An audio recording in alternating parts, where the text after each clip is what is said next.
The other people. Yes. I remember you saying, that you love film, but you love theater. Like, you love theater. I wish I could do more of that. Yeah.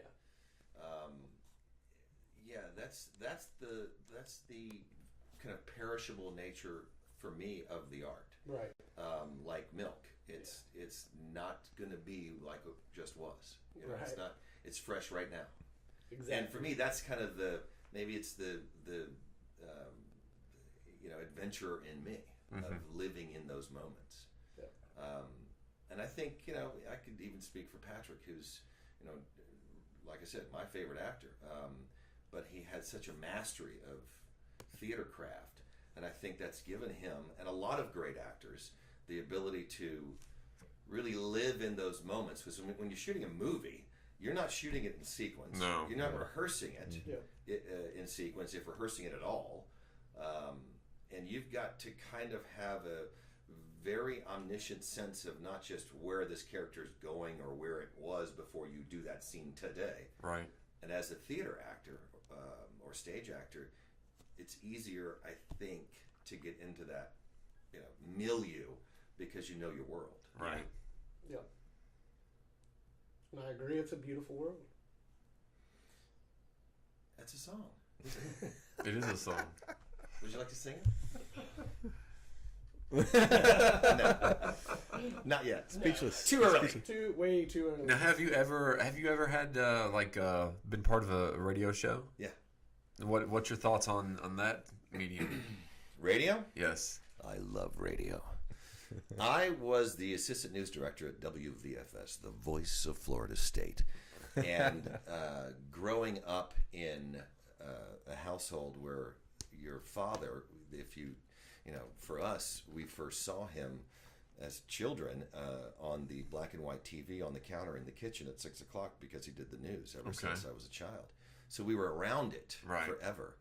I always loved radio and had really had the chance when I got to Florida State to be a part of that radio station. And that was, we had some great shows. It was funny, there was a story. My father actually witnessed the execution of Ted Bundy. Oh, wow. And 1989, so we're coming up on 30 years in 2019. And I got a call from him, a call, not a text, because there were no cell phones, of course. No comment from you. Like the rotary phone, I guess. Is that what it's No, called? I had a little antenna. Okay. Yeah, 222-1263 was my number in Tallahassee, and do that way. So I got a call from my father going, "How far is Stark, Florida, from Tallahassee?" I'm like, I don't know. Of course, I didn't want to tell him that I had gone to Gainesville a lot to party down there, and so I told my boss, who ran the radio station, I'm like, I'm going to get an interview with a witness at the execution of Ted Bundy. And they're like, you're an idiot. There's no way you're going to do that. I'm like, seriously, we got to go. I'm going to do it. I didn't tell him it was my dad. Right. So that was fun. That I had an opportunity to kind of share that with him. Not a very fun moment, other than just, that's the only time I've ever seen my father after coming out of witnessing that. Just not his normal kind of grounded self. That was an incredible opportunity, something I'm sure he'll never forget. But it was great to share that in him, with him, because I was sitting up, in my little portable station, and there was just this phalanx of live TV sat trucks reporting all over the world. Because of course, I don't think we've had a notorious monster like that. No.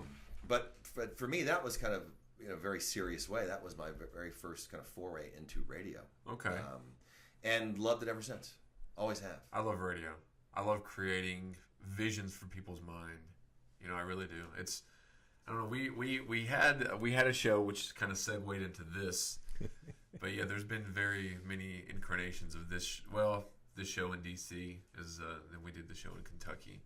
You never actually got to enjoy the show with us. Nope, I did not. Theater of the Mind. Theater of the Mind. Mm-hmm. Now Jeremiah was able to bring a character to life, a couple characters. Yeah. To life. Short-lived, but Like the caterer. they were. Well, no, the caterer was more afterwards. He's more visual. Yeah, he's more visual. Should tell Paul that little story there. Yeah, we got an idea for that one. Do you want to tell how you're known as the caterer? Yeah. He's doing an interview with The Kingsport Times. Kingsport Times, and he says something to the effect of like, you know, I would carry equipment, and I filmed, and you know, did all this stuff, and he did what we needed. Yeah, probably. And Adam Place said something like he catered to our needs or something. So then the paper comes out, and I was like, I was the caterer. Oh yeah, of course, the caterer. So I was like, man, you guys were disappointed in my services. His hors d'oeuvres. I don't know if I So maybe gave you a cracker once. So do you carry Bunsen burners now? That's what I'm thinking You never about. know. Yeah, I mean, Heat up a plate of spaghetti. I'm gonna get an all white suit, you know, a little outfit. Yeah, you need that big hat. The hat. That big hat, yeah. Because we're thinking like at the end, like on the end credits, like throw a little joke in there where I'll dress up as a caterer and like just have something going on during the end credits, and Deliver here I come pizza. as the caterer. You could be Taylor Negron from Fast Times. Oh man, There you go. There you go. I love Taylor Negron. Yes. Another I one. couldn't So do it. sad. Another one who was really had some incredibly. I saw Nothing But Trouble the other day. Again. Nothing but trouble. That's one of those odd movies, and Yes. I had the incredible opportunity to meet Dan Aykroyd one time, and to see him, and that's he did the whole part of that movie. Yes. those characters and those moments. There's some very I think he wrote and directed that. wrote also. and directed it Oh, man. with his brother, I believe. Yeah. Chevy Chase, Demi Moore, Wow. John Candy, the great John Yes. Candy, in a couple roles. I don't know if that movie would ever get made again. No. Um, I watched that movie a couple, like at least once, Yeah. maybe twice a year. yeah, there are Nothing parts but- of nothing that but trouble. movie that are hard to forget. Yes. And fun to kind of get into that world. Yes. But Taylor was awesome. Yep. Now, before he passed away, him and I had just become friends on Facebook, and he happened to like a picture on my Facebook. So because my intention was, I'll try to make a connection because we were doing the radio show at the time. Right. And he Haven't passed called away, not long after that. But we've talked about Oh. Taylor Negron. He's the Last Boy Scout. Yeah. That was the first movie that I actually knew it was Taylor Negron. I'd seen him before, but I didn't really know he was only that guy. But after that, I was like, I listened to all podcasts with Taylor Negron. He was such a fun guy. Great artist. Yeah. Yeah, he really was. So, what would be one of your worst on-set experiences? Or theater experiences? Or radio experiences? Worst. Because where radio is live, especially if you don't have the delay, you're walking. This really wasn't. I mean, this was kind of an awkward experience because this was during the shooting of Big Stone Gap. We had a guitar that we wanted to auction off for charity, and I had taken the guitar into Jenna Elfman's trailer to have her sign it for us, and she signed it, and then Ashley Judd signed it, and got a handful of signatures. Unfortunately, the guitar was in the next scene. So now, and it had already been in one scene without autographs, Without the all over. signatures. So I had to act like I knew that, and quickly found some WD-40 and had to wipe off all those autographs and take that right back to props. And now, if they're watching, they know that story. But that was one of those. Oh my God! I've got 1 minute to solve this problem. Did they have to re-sign the guitar? Yeah, and then I had to go back. Yeah. I don't know if I told Ashley or Jenna that story. That they had to sign it twice. But. Yeah, we've had some interesting things with the guitars around here as well, as they went missing. Yep. But that's a different story. I one time did a commercial with Nasty Boy Brian Knobs, who, former WCW world champion tag team wrestler, who's a buddy of mine in St. Petersburg.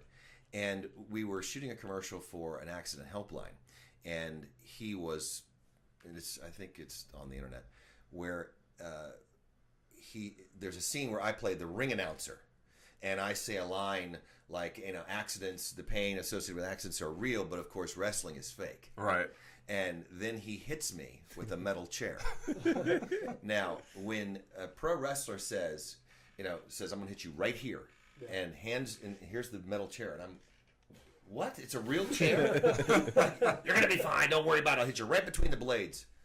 Because apparently that's what you do. Right. He knocked the hell out of me. But I will tell you, it didn't hurt beyond about 2 minutes. That was strange, because that was one take of him cracking it across my back. And if you see the spot, you'll hear it. And there were no mics. I mean, there was a boom mic, but there was we had no lavs. Yeah. So that was heard from about, 4 or 5 feet away. Right. And it is the absolute clang of metal on my shoulder. Is that spot available anywhere? I think it's online. It may be on my company's YouTube channel, I think. Nasty Boy Brian Knobs, who's a fun guy. But that was strange, having a monster as wonderful and sweet as he is, a professional wrestler say, "Okay, so I'm going to hit you with a metal chair," and then he did it. Was it like that? It was probably like that chair right there, wasn't it? Those chairs. Yeah. I don't know if you can see those. Yeah, it had to be. Of course, he's like, "It's got to be metal, Paul. It's got to make the sound." I'm like, "Oh, the sound. Maybe the sound of my bones crushing is what you're going for." But in all fairness, there's nothing like being hit by a professional wrestler. He knew exactly where to hit me. Right. And we did it once.